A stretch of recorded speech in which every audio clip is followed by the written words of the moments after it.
Awesome. Thank you for joining us tonight. I'm really excited. We actually haven't had Dr. Yeom do one of these, so I'm excited today that we have Dr. Kristen Yeom with us. She is a neuroradiologist, I believe, who is going to talk a little bit about some of the imaging modalities that we use to diagnose Chiari and syringomyelia, the like. But first, Dr. Yeom, I'm going to disappear for a bit and I'm going to let you do your presentation. But can you just quickly introduce yourself and talk a little bit about how you came to study Chiari and see patients who have this and similar radiology Um, tangential? oh, yes. Can you guys hear me? Okay. Can you hear me okay? Yes, yes. Oh, okay, perfect. Yeah, so it's really nice to meet everyone virtually, and thanks for joining us. So I'm a neuroradiologist, so I know I'm a little different flavor than, maybe the neurosurgeons who have participated in this forum. But I work very closely with our neurosurgeons, and I was at Stanford since 2008, and I trained there prior to in neuroradiology in adult and peds. And subsequently, I stayed on as faculty at Stanford since 2008 and all the way until last year. And so I transitioned to doing neuroradiology out in Phoenix Children's, which is where I'm at right now. But I still do my research at Stanford in the Department of Neurosurgery. And one of my research focus is in actually all things, neurosurgical. But one of the things that have fascinated me for all of us actually has been the concept of brain fluid dynamics, hydrocephalus, Chiari. That just whole concept is always a challenging concept, and it's almost a little bit of a mystery to all of us. And actually, even though this has been around for a very long time, right? It's a recognized entity, along with hydrocephalus. So hydrocephalus means, fluid accumulation in the ventricles. But of course, Chiari there's a lot of relationship to that because with Chiari, we're also thinking about brain fluid dynamics and how these things are all the interplay with these different compartments in the head, in the spine. And now, actually, maybe you guys know already all this, but it's one of the hottest topics currently in MRI physics and so on, because the idea of fluid, brain, lymphatics. Now, people are even thinking there might be like a lymphatic kind of component to the brain, which we never even thought about. But the fluid brain compliance is a very heavily researched field and taking on a lot more interest presently than ever before. And I think Chiari is a prime model to kind of think about, because it is, it's one of the things we see where there is, obstruction at the level of the craniocervical junction, and how does it alter compliance and fluid. So anyway, I feel like the more you do this, the less you know. So I welcome everyone just to kind of, participate anytime. You're welcome to interrupt me.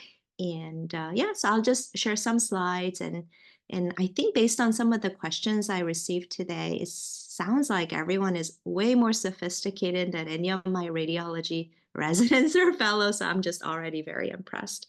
But I'll go over some imaging modalities that are available to you for us, and and just a little bit of background, and then we'll talk about like a CSF flow imaging and things like that also, because I know some of you had questions about that. Okay, so and I think these are the questions I received, but if there's like other questions that pop up, of course you're welcome to just bring that up.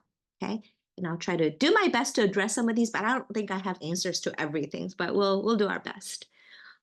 You may already know this, but imaging, some of the main things we think about are like X-ray, right? We know about that, like chest X-ray or just X-ray in general, and very little role for Chiari, but just like background, ultrasound, CT, MRI, these are some things you may have already heard of. And, but the main one that we really rely on in Chiari evaluation is MRI, and I'll show some examples of MRI. So I don't know if you can see this. Oh, I'm going to minimize us because I think there you go. So this is an example of an X-ray. Again, very little role in Chiari. But having said that, I have seen patients who get kind of incidentally, I guess I like kind of picked up or found, they come in with scoliosis and we think it's totally just incidental. But then, it's also when you pick up scoliosis and then we get a spine MR and we go, oh my gosh, their, tonsils are low. So sometimes in a rare occasion, we pick up Chiari incidentally like that. And, patient's not symptomatic, but, there's scoliosis. And then we chase down, well, why is the patient having scoliosis? And then we end up finding Chiari being one of the things that that can be seen with scoliosis. So I kind of bring that up as as a pertinent point. Ultrasound, really, I don't see a role for Chiari at all. Because you guys know, it's like we do it for babies, like moms who are pregnant, thyroid, superficial structures, but it's just something that I, as a radiologist, is something that I'm involved in for cranial ultrasound, things like that. But generally no role for now. For Chiari, CT does sometimes play a role, and I know someone asked me about stability of the craniocervical junction. How do we assess? And that's something that we might look at with CT and or MR in combination. But just a little bit of background, CT uses, it's like X-ray, but it looks at electron density in your body. So when it's kind of looking at the periodic table back in high school, and whatever is further down the table, periodic table, it's heavier, right? So those structures of the body that contain those elements, like calcium in the bone, tends to be brighter and whiter than brain tissue, which has mostly carbon and water, things like that. So yeah, that's why the bone looks so much whiter or denser, right? But this gives you a really nice bony detail. This is a child, so you can actually see synchondroses or suture, almost they're like sutures, and they haven't, the part of the bone that hasn't, growth plate, I think is another word for it. Adults, things are all fused, but it gives you a really nice, exquisite bony anatomy, and that translates into kind of trying to delineate the craniocervical anatomy, right? So are things tight here? Is it dysplastic, meaning abnormally formed? Is the tip of the odontoid pushing into the into the brain area? Sometimes we call that basilar invagination. That we have these fancy words, but it gives you a really nice way of looking at the landmarks and the anatomy, bony anatomy. This is just a skull, obviously, but just again, we can even do a 3D reconstruction. The child had a little fracture. We call this a ping pong fracture. You can actually see the indentation on this surface 3D images. And yeah, and then CT, we can look at the brain too. But generally, if we're trying to delineate the tonsillar position, well, CT is not generally the one we go to. It's really to look at the bony anatomy. Okay, no contrast needed if anyone has questions about that. I know that, whether you're a kid or an adult, I think it doesn't matter. No one wants to get a contrast. Yeah, because, you have to get a poke in the vein. It kind of hurts and it's no fun. But yeah, good thing for Chiari, no contrast needed for either CT or MR. Now, we love MR. And MR, you may know, oh, no, oops, that's not for me. So MR, there's a lot of sequence, there's a lot of pictures, and I don't know if any one of you have been inside a magnet. It's very loud. And so it'll be beep, beep, beep, beep, boop, boop, boop, boop, beep, beep. Like there's a lot of noise in there. And that's to acquire many different types of pictures. And they come with different flavors, often with alphabet soup name pictures like T1, T2, DWI, there are all these names. And it's to look at different parts of the soft tissue. Some MRI pictures are really good at looking at fluid-filled structures. Some are really good at looking at areas that have fat, like, your skin or subcutaneous tissue has fat.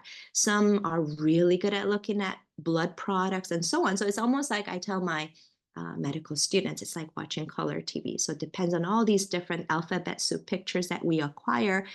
It's almost like once you finish the whole thing, it's almost like watching a color TV. You get a real good idea of what's going on inside the brain and inside the spine. And so, some of the issues, safety issues, if you have hardware, things like that, usually people will screen for that to make sure that you don't have any hardware that's incompatible with MR acquisition.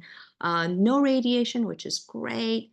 It takes longer time, but again, the strength lies in the soft tissue detail. And I'd say this is the workhorse for Chiari evaluation. For generally little kids, sedation does become an issue. And we can talk about that because I've actually done some faster imaging that, we might be able to bypass doing anesthesia or sedation, having to acquire MR under sedation, which I think would be nice for some parents to know about.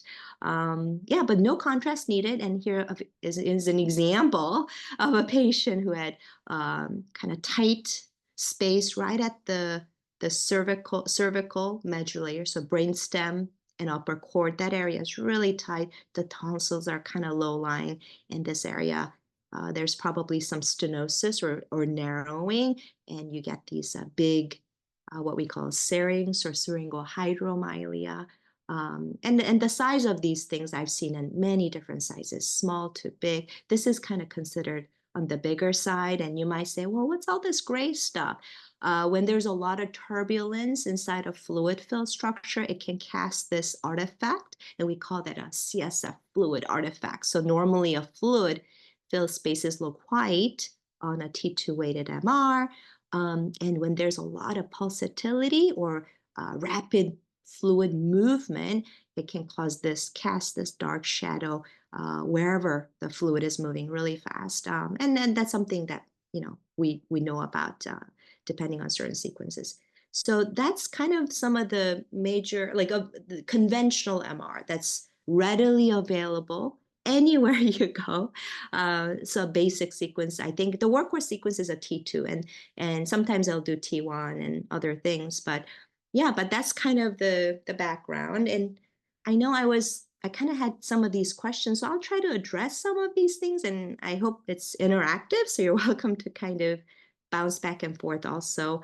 One of the questions was, I'm primarily interested in Chiari 1 diagnosis and cervical instability. I think we just talked about the bone anatomy, and I'll show some examples what we look for. But again, when we're trying to diagnose on imaging Chiari 1, we're really looking at the position of the cerebellar tonsils. And so the tonsils are part of the cerebellum. And of course, cerebellum is the lower part of the brain. And by the way, just to orient you, here's the nose, lips, and then front of the head, back of the head. So we're looking at this patient like a side profile, okay? And so this is the brainstem, and this is the cerebrum, or we call it a supratentorial brain because there's a little tent. This is called tentorium, or a little tent. So anything above this tent is like a covering, is the supratentorial brain, and the cerebellum is what we call under the tentorial, infratentorial, or beneath. And so this is where the brainstem is. This is where the cerebellum is. And this is really that space. We call it a foramen magnum, where, we have these important structures, the brainstem, the upper cervical cord. And normally the tonsil is not hanging down here. They sit up here kind of rounded like this, but this one decided to kind of go down a little lower.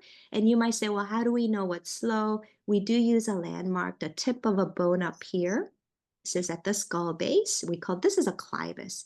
And there's a fancy name for this, is called that basion. It is the back of the occipital, or the back part of your skull. It's called the occipital bone. And so it's another fancy name is opistheon, but you don't have to remember any of that. So basically we draw a little line from here to here, draw a straight line. And generally Tonsils want to be around that area or just above, or you could be even just a little bit.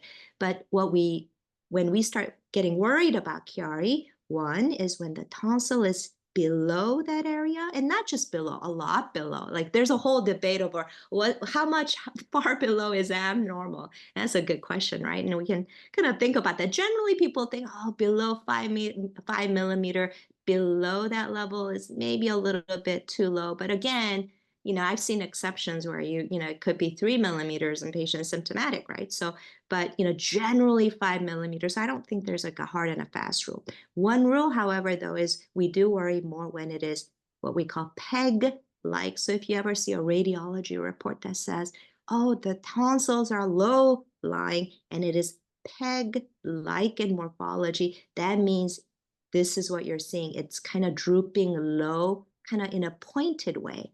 Okay. And not only do we do that, once I see that, I sometimes talk to our neurosurgeons, and we might end up getting a spine MR just to see if there's a syrinx or dilatation of the fluid-filled space it's a central canal within the cord, see if it's dilated. This patient, a different patient, not the same. Notice the tonsils kind of squeezed out here, kind of tight, but this has caused pretty good sized syrinx here. This child did not have a syrinx. So it's sort of sometimes go, well, if it's really, really big syrinx, does that, not big syrinx, low lying, if the tonsils are a lot more low lying, does that mean the syrinx is much bigger?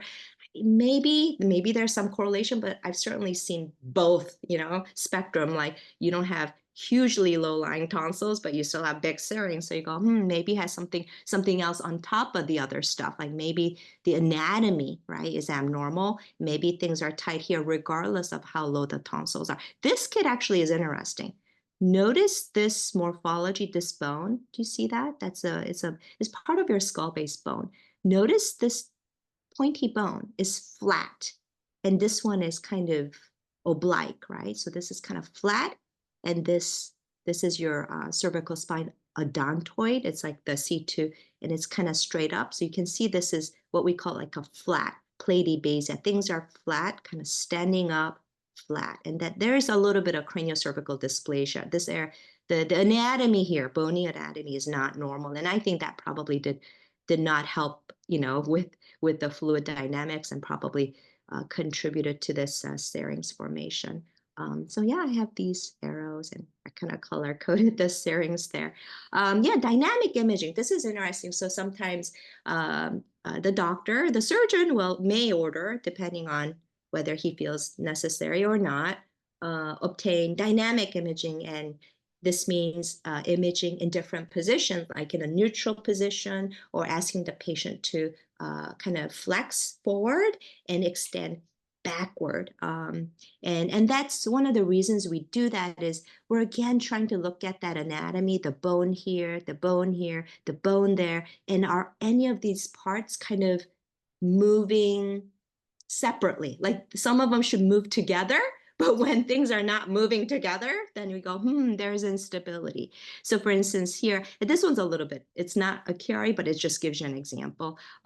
This child ended up having some infection or whatever, so part of the bone is missing, but you can see there's a space that's really widened, more so on flexion, whereas here, the bone should be here. The space is not widened. So it's what we're really looking for, change in the distance at different intervals. Are they different in different positions? And if things are moving, everything is in the same position regardless of motion, then it's, we think it's stable, meaning, but when things are kind of moving depending on different position, we kind of worry, well, is there instability, right?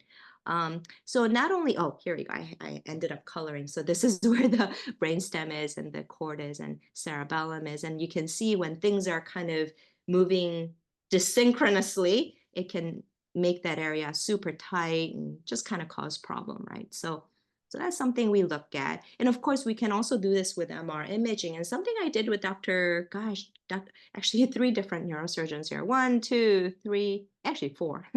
One orthopedic surgeon. So this is something a study we did back in 2018 or 17, at Stanford. And so we actually thought, gosh, some people thought this is like kind of not safe to do it in kids, but we said, we did it on so many children and we didn't really have problem with this. So don't forget about MR, meaning MR to look for that change in position of different structures along the lower part of the skull and then the upper part of the cervical spine. But not just the bony structures. The great thing about MR is you can actually look at the cord, right? You can look at the cord and whether the tight space in different position. Notice that space is here, extension, and that space is a lot tighter when a patient's flexing or looking forward. And so we know in this case, there's some degree of instability. And here it's caused a little bit of cord signal abnormality. I know it's really dark, I'm sorry, but so that's kind of what we're looking for. So MR is another option. Okay, and this can be done with neurosurgical supervision and sometimes without. Sometimes I just did this with the patient. Okay, so I think there was a question about CSF flow MR with and without shunt. And I think this protocol, I think, was meant to regard looking at, some people call this phase contrast image. Some institutions do this, but not everyone does it. And I can just kind of go over what that is.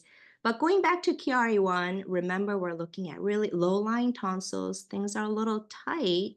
And the idea is that going to hinder normal fluid dynamic in this area? Because remember, normally fluid is supposed to go down and, there's this natural, motion and movement of brain and fluid.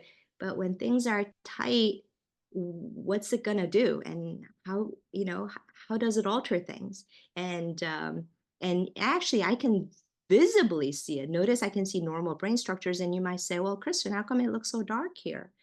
And it's not dark because of hemorrhage or whatever. It's dark because it's caused a lot of pulsatility. Pulsatility it's an artifact that's exaggerated by really pulsatile CSF flow in that area, probably because some fluid wants to go down, but it can't. So it's just like kind of bumping into brain. Again, it's like looking at the ocean and you have really powerful waves. That's kind of like that. And it's just all this bright white waves and you can't see anything anymore. That's kind of it. But actually, it's exaggerated because of this particular MRI picture. So anyway, so that kind of encourage people to look at different ways of imaging. Is there a way to look at brain fluid movement inside a brain, not just a static part of the brain? Because a lot of the picture on MR is capturing amplitude, okay, of signal that you get from the, once you're in an MR scanner in the donut,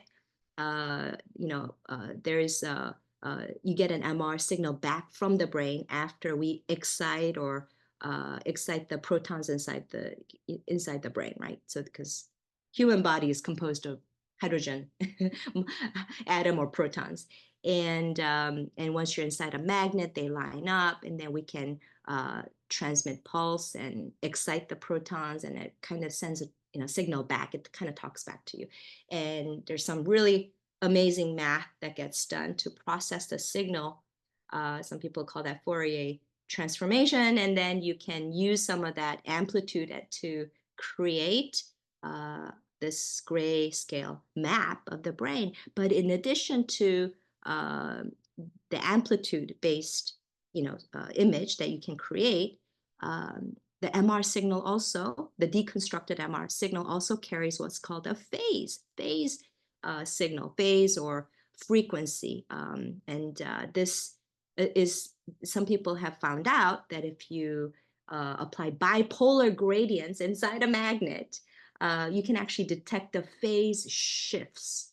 And if you, within a certain velocity, so you have to kind of apply certain Venk or velocity encoding, that's what people call, within this velocity, because if you alter it too much and there's too much artifacts, can we look at that area to see if there is motion in that area? So what phase contrast, and some people have called this a CSF flow MR, does is to identify an area of the brain that has moving protons. That's what it is, instead of more static part of the brain, and within a certain velocity. Okay. And so, and this certainly can be done. And this is a normal patient. So you can see there, the white stuff means there's flow. Things are moving, is what it is saying in this yellow arrow. Things are moving in the white area. And things are moving. And again, moving things shows this dark signal, but this is what some people call it a CSF flow MRI. Proper term is phase contrast MR, because we're using phase shift to, to demonstrate this. And going back to a Chiari patient, as I grabbed some pictures from literature, you can see in this patient, again, tonsils are low. This is the line we draw, probably here actually, and it's certainly more than 5 millimeters below. It's not peg-like, I think it's still rounded, but I am worried because I can see that there's a syrinx forming. A patient like this, well, what's going on when we do the CSF flow image? And you can see the white stuff that we saw earlier is not there, probably because the flow is either very, very slow or diminished or very low or whatever. Just because you don't see it doesn't mean it's absent, but it's certainly, this tells you that the flow, there's some disturbance in the CSF flow. But even without doing the image, I would have kind of guessed it because it just looked kind of tight, right? Just looking at it, it's like, it looks a little tight. But anyway, so this kind of illustrates, the flow is diminished. Where's the white signal that I'm supposed to see?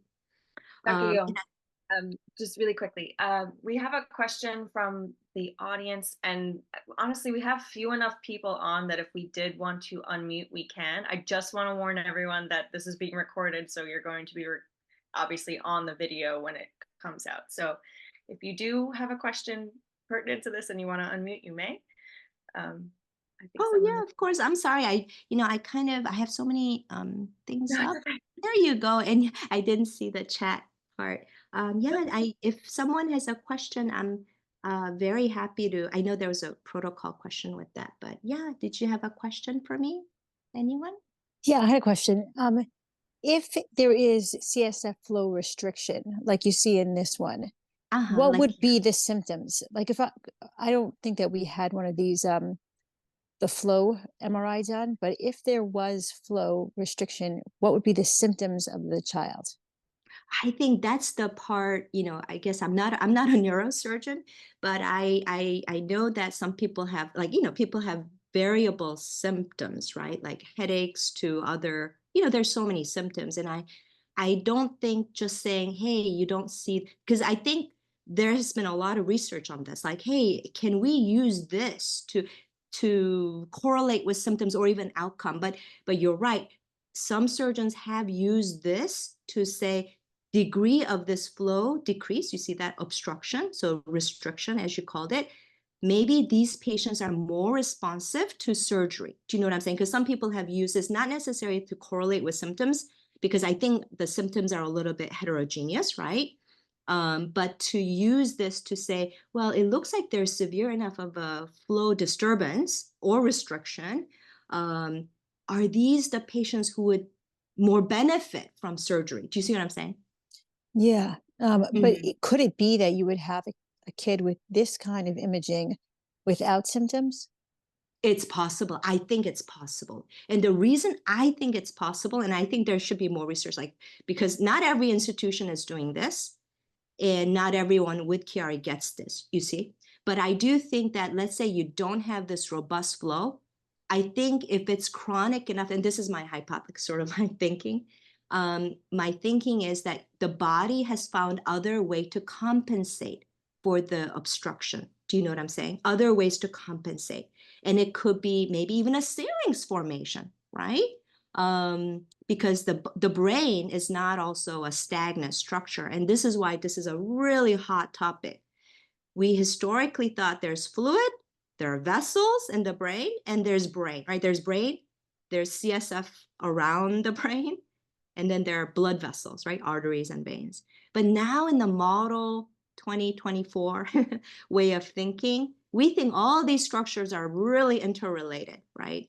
And that's why we're thinking about equilibrium. So let's say things are kind of obstructed, it looks obstructed or it looks restricted.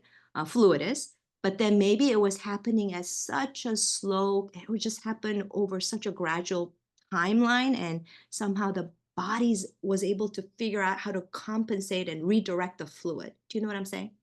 Yeah, I and think. would the body compensate by creating a syrinx? It Wouldn't the could, syrinx? is what that's what some people think. And or sometimes fluid can be redistributed into the brain too, right? And so this is where it's very, very ripe for research. And there's very little research currently that I know, I'm very interested in this, about how much brain plays a role. Like we're always looking at the brain stem and the spinal cord. But if we are redistributing and re-equilibrating all of this fluid, which wants to go down but got stuck, but it's sort of the brain is kind of absorbing all that somehow, right? Like a cushion. Can we gauge brain compliance change, or maybe some degree of fluid distribution that is different in children in the brain, children and adults actually, in the brain, not just the spine, actually maybe the whole system.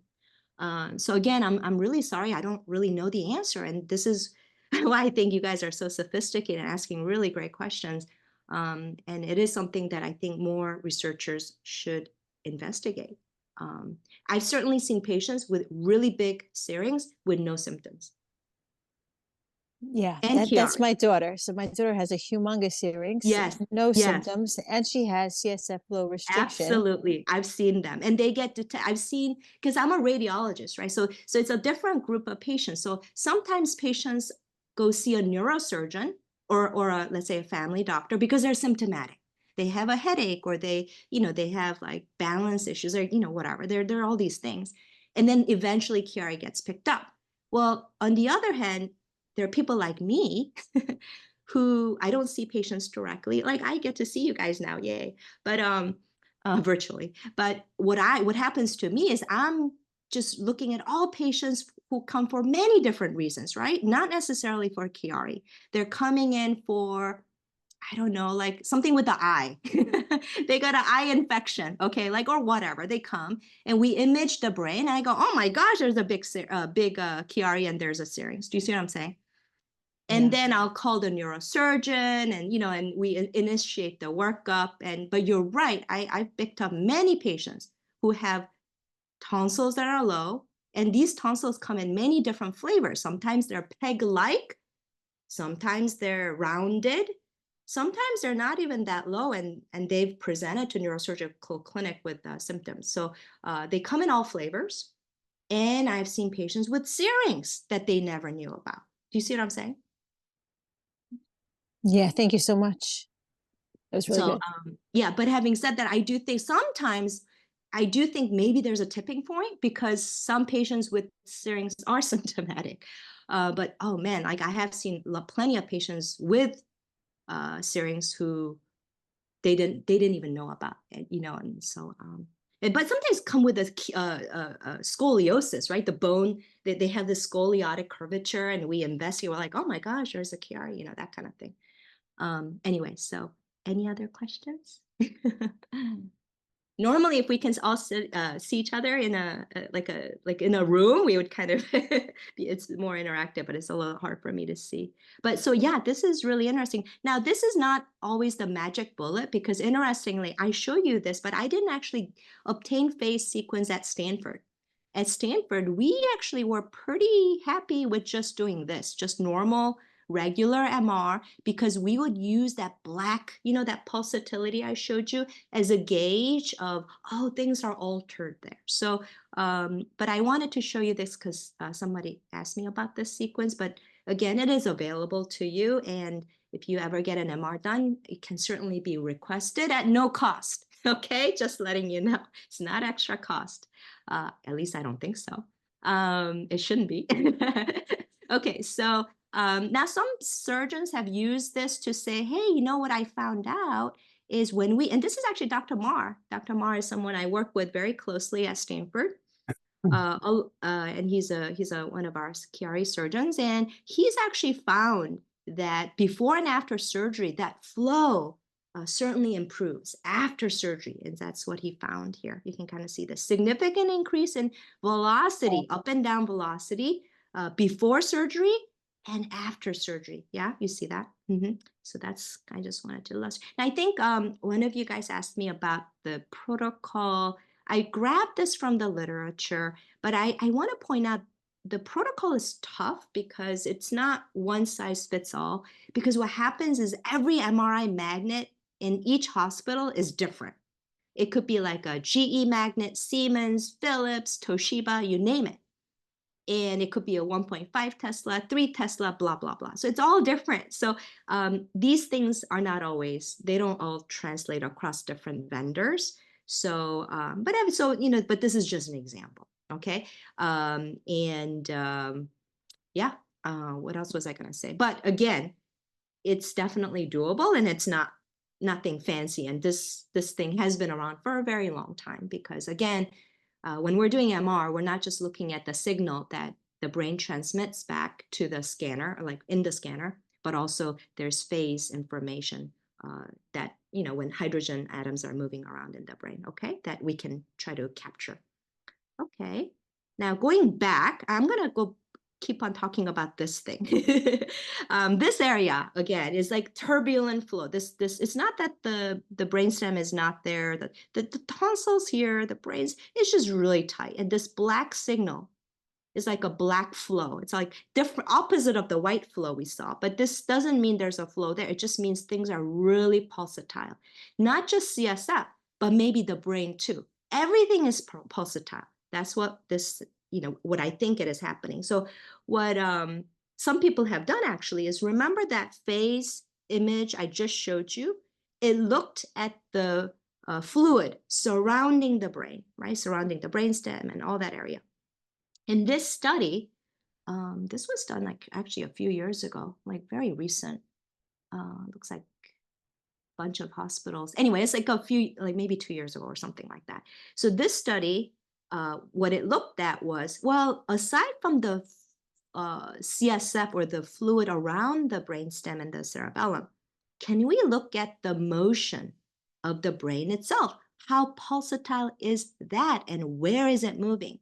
And so they decided to look at, is the brain moving this way, right? Like, front and back more, or up and down more? And this is kind of what they did, which I thought was really fascinating. And in this study, what they found was that the tissue displacement was, again, same thing, phase information, shifting of the phase. And they did this over a cardiac cycle. And they found that the neural tissue displacement was reduced after, so basically what they're saying, the brain was actually moving a lot. So it's kind of interesting. The fluid around the brainstem was restricted, like you said, right? Like it's like, oh, where's that white stuff? Maybe the fluid is disrupted. It's not moving around as much. But what was interesting was, because it's so tight, the brain is just like, it's just pulsatile. The brain is pulsatile, and it's moving up and down a lot, and so on. I think, and so this shows you before surgery, the brain and the cerebellar, there's a lot of brain tissue movement, which they didn't really know about. We were always looking at the fluid around it. Now the brain itself is moving a lot, and after surgery, maybe it's not as pulsatile. So, but it wasn't really correlated with symptoms. But that was, but it's something just to think about, because I know this segues into the next question. So the next question was. Hold on one second. There's one raised hand. I don't know if oh, it's yeah. pertinent. Okay, yeah, I can't see the raised hand, so if you can just triage that for me, it'd be great. You got it. Rivka? Yeah. So I wanted to ask also, so if you see that the brain is actually moving better after you do the surgery, or less, yeah, or actually less, so it's well, moving it's funny. less. The brain, yes, it's kind of interesting. Like brain is always moving, right? You and I, like we're talking. I think our brain is kind of moving a little bit over the cardiac pulse cycle. But in a Chiari setting, it was moving in a, I think, erratic. I don't want to use the word erratic, but it was moving in a different way. You know what I mean? Right. But go ahead. So has there been any or are there any studies looking at the function of the person after the surgery if they didn't have symptoms before, or they had like only the Chiari headaches and stuff, and then afterward, do you see like that there are actually like other functions that are better after surgery because the brain now has more space or can move more properly? Or is this simply like a study of the brain mechanics, but in terms of functional information, Yes, there's so not? this is interesting because I don't think they've done this before.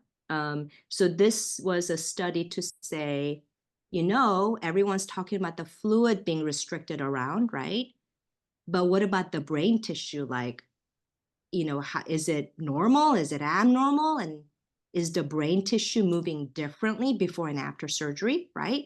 And so here in this study, they said, look, brain displacement was a lot more before surgery. It was just kind of moving a lot, which is really interesting that the fluid is not moving, but the brain is moving a lot. Isn't that interesting? It's very Yeah. strange, right? And now they're saying after surgery, the brain is not like moving a lot. and so, but it wasn't correlated necessarily with symptoms, but you're right. Has anyone done a study on maybe is the symptom, I guess, improved? And, it's a lot of these studies, the problem is it's not like they've looked at like a ton of patients, right? Like, let's say they looked at 10 or 15 or 20. And so, and this is more of a physics imaging analysis so much as like a clinical outcome.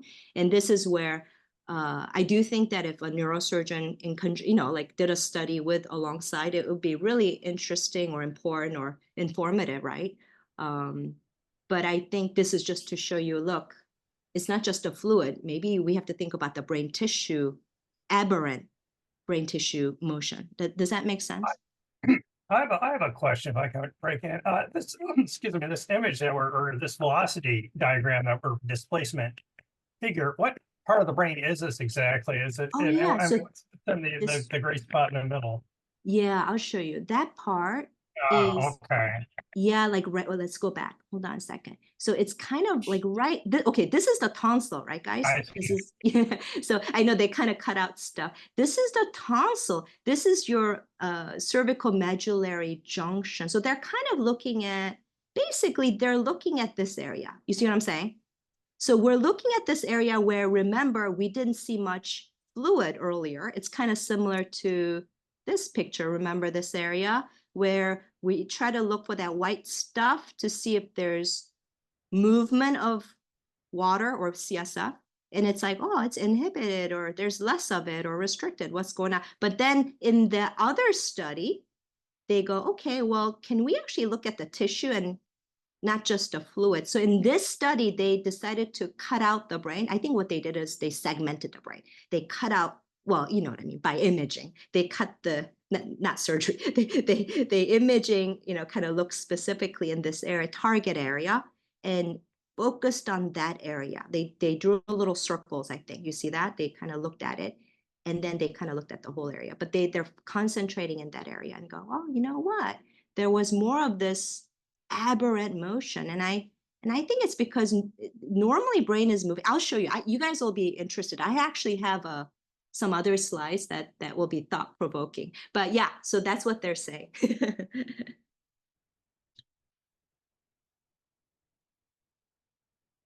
Okay, hold on. Oh yeah. But then this actually segues into this question, because I didn't think this is a question we would talk about today. Okay, like, because we're doing Chiari 1, and hypertrophic olivary degeneration is something I talk about in my brain tumor patients. Okay, and I see this actually a lot in my patients who have brain tumors and that affect the brainstem or the cerebellum, or after surgery. And I don't know if I can answer this oxygen part, but certainly this is basically, I kind of borrowed this nice cartoon from the literature that points, this is, by the way, looking straight at someone's face. This is the brainstem again, and there's this pathway called Guillain-Mollaret triangle. I know it's a fancy term, Guillain-Mollaret triangle. It's like a French term. So basically, it's the dentato rubro olivary. So olive is right at the medulla, which is part of the brainstem, lower brainstem. Dentate is part of the cerebellum. And then there's a thalamic. It's a circuit. So these areas kind of talk to each other. It's a normal circuit, but when you have some disruption of the circuitry, like let's say there's some kind of a lesion here, you see there's some funny mass. It's kind of sitting here. It's interrupting that circuit. Then it can cause this thing called hypertrophic olivary degeneration. And what that means is the olive doesn't like it. And instead of, normally when a brain is either damaged or, kind of undergoes a problem, any problem like downstream, it'll atrophy, or some people call that degeneration. In this case, somehow it kind of cuts up a negative inhibitory connection. So this area actually grows. So it's hypertrophic. It actually gets bigger. And so, but it occurs apparently, I had to kind of look this up today I had to remind myself. So it occurs in many different stages. Some people say 3 or 6. I don't worry about that. It's basically in the early phase. It happens after you have some in it, like you get one of the circuits affected. In the first 3 weeks, it takes about a few weeks, and that area downstream, like the olive, well, it doesn't like it, so it'll get bigger and bigger. And instead of atrophying, it'll hypertrophy. But over time, it will kind of get smaller over time. And this can go on for years, actually. And important thing is that this is not a brain tumor, because, imagine something looking really fat and big, right? A lot of times when people don't know about this condition, and I have to educate everyone, like, oh, don't worry, this is not a brain tumor. This is just a brain reacting to something it didn't like in that circuitry. And so, yeah, so this is a normal, it's not a normal, it's a benign, it's not a brain tumor. There's all the studies done. It can stick around for months, years, and I think the question was something about oxygen. I don't know if I have an answer to that. I'm really sorry. I don't think it causes oxygen problem though, I think, but that's my guess. Okay. Thank you. Yeah. No problem. So I'm gonna move on. And I mentioned this because I'm like, oh, could that be because of something happened? I don't know, but okay, so that was very cool. And then, oops, sorry. This is like the big question. I think this is like a really interesting, important question.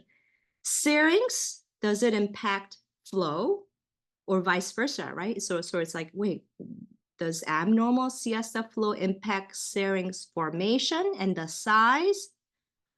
Or vice versa, maybe if you have big syrinx, is that also gonna, also, like it's kind of like back and forth, interactive, right? Are there advances in correlating syrinx size and onset of symptoms? That's really interesting. I don't know. I don't have an answer for that, because as I've seen, like, I think that's a question a neurosurgeon might know a little bit better, because they usually know, having talked to patients, like, hey, are you because they know if they're symptomatic. I don't, but like I said, I have seen patients with big syrinx who are asymptomatic. So, yeah, so I think, so let's look at some examples. Is that okay? And then we'll come back to that question. I think is a very important question. So here, I don't know how to make us smaller. I'm going to just make us, oh, there you go. I made us even smaller. Okay, sorry. So this is a baby I saw. You can see this, right? You guys see low tonsils, kind of tight. And so what I decided was, remember earlier they were doing, what is this? Oh, I had to say, okay. Remember you guys earlier, they had that phase image where you have that white blob area that says, hey, the water protons are moving in this area. So you have to take, the MR image's word for it. You're like, okay, I accept that. You say there's phase shift.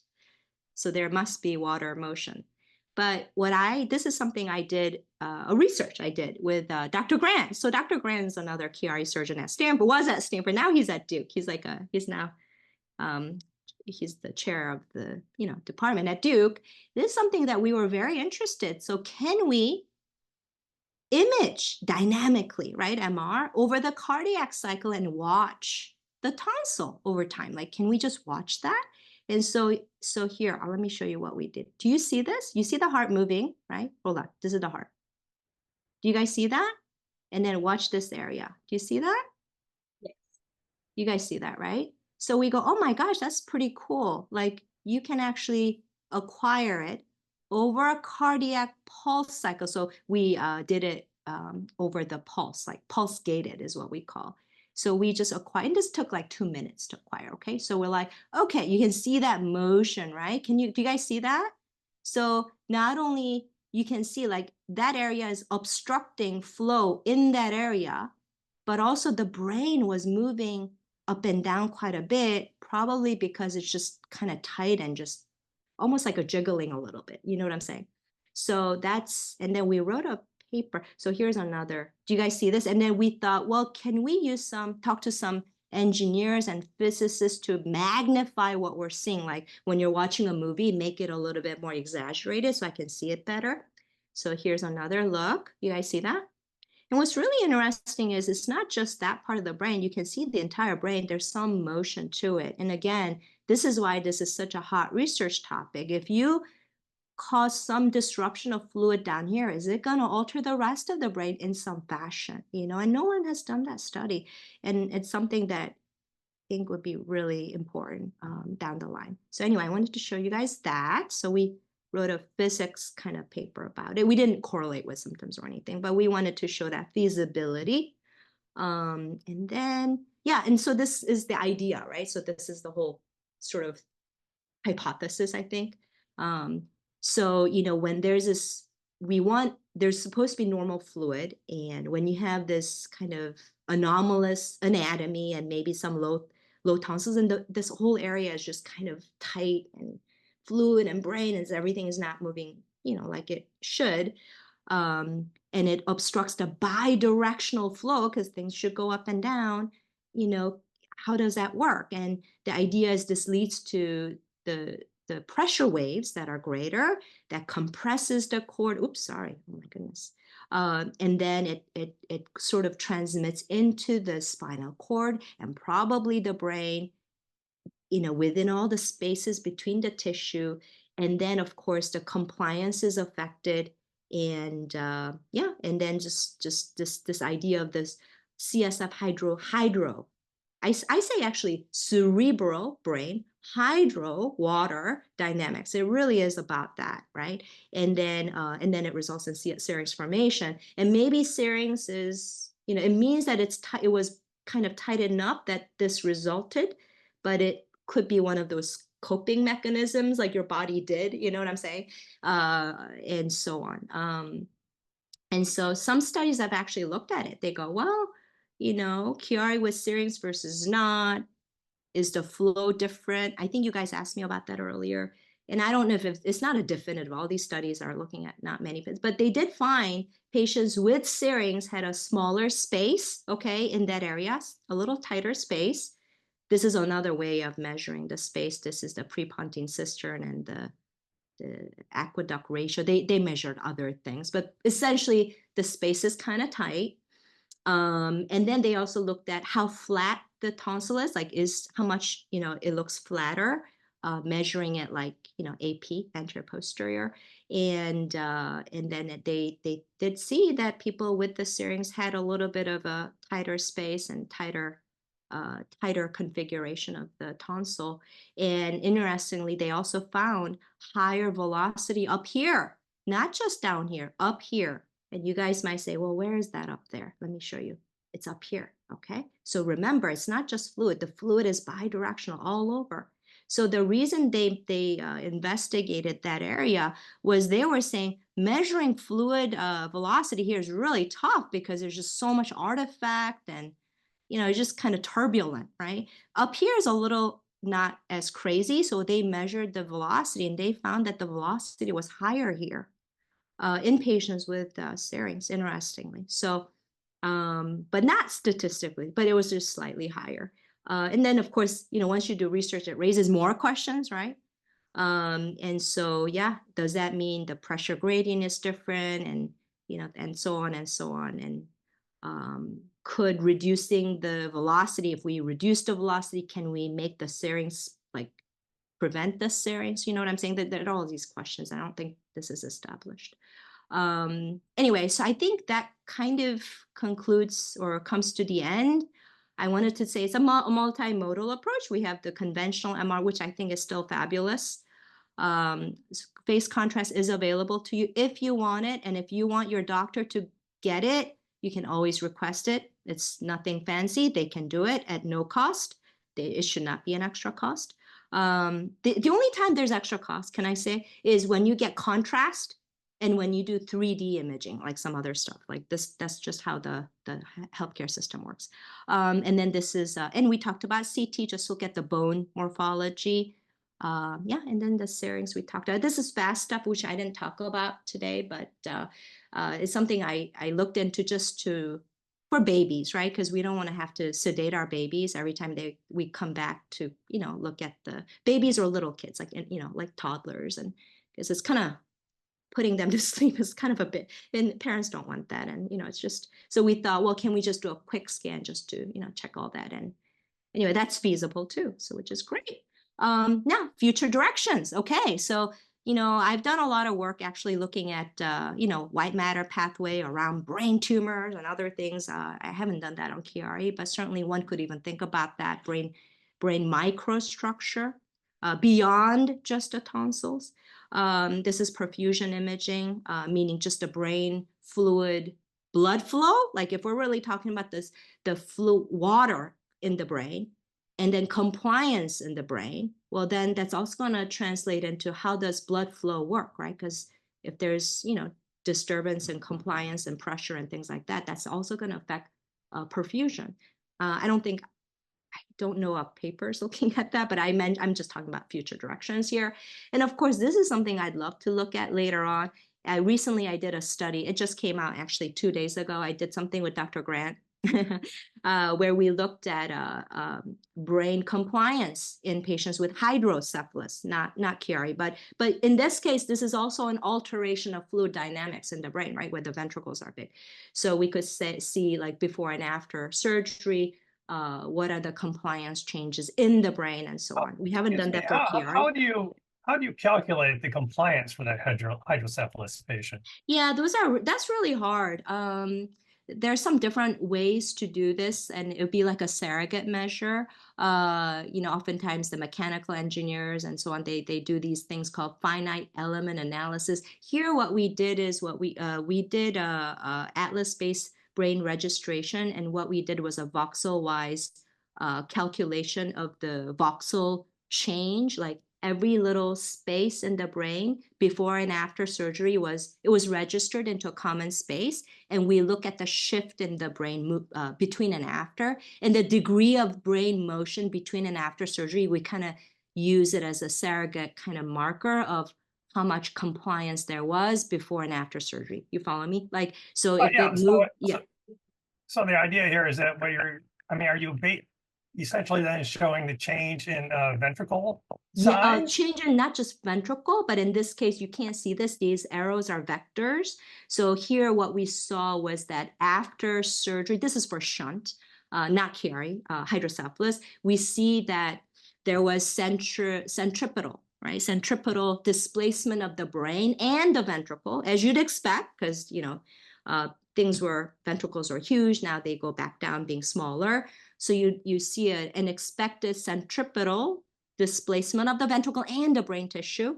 What we found interestingly was that displacement was much more in babies than, let's say, older kids. Isn't that interesting? Because a baby's brain is a lot more like watery.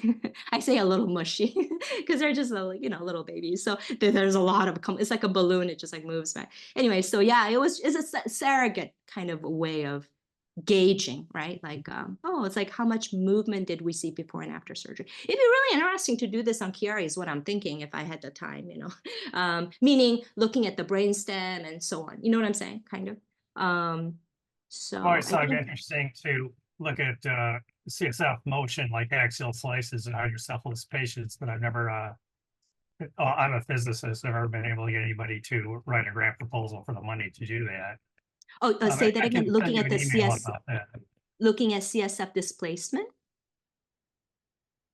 displacement or velocity. I usually look at Yeah. velocity. It's a little bit easier calculation. Oh, you know, they did that. I mean, But some form of it. Remember this study? Hold on a second. I mean, yeah, some. I've had difficulties with sagittal sections. I moved on the axial. Yeah, I agree. But some oh, time hold ago. on, let me show you this. Remember this study? They kind Yeah. of try to gauge some of that stuff. Do you know what I'm saying? But you're right. There's definitely a lot more work to be done. What I think would be really great is to do some AI stuff on this. But you know, the data is the issue, and that's where we're hoping with all the Chiari researchers. Maybe next month, is that right, Dorothy? We can kind of think about doing something together as a group. Let's go back. Yeah, and so because you know there's a lot of data that we can reconstruct and analyze and do all sorts of stuff. But anyway, so these are our guys, our team, Dr. Marr, Jerry. Dr. Edwards was at Stanford. He's in Davis now. Like it's sort of like, I mean, he's definitely, we thought he retired, but he decided to go back to. Sam's in Utah. Rob is in Dayton, Ohio. Oh my goodness, all my neurosurgeons are all gone except Cormac's now here with us from Michigan. We love it. So thank you so much, you guys. That was kind of the end.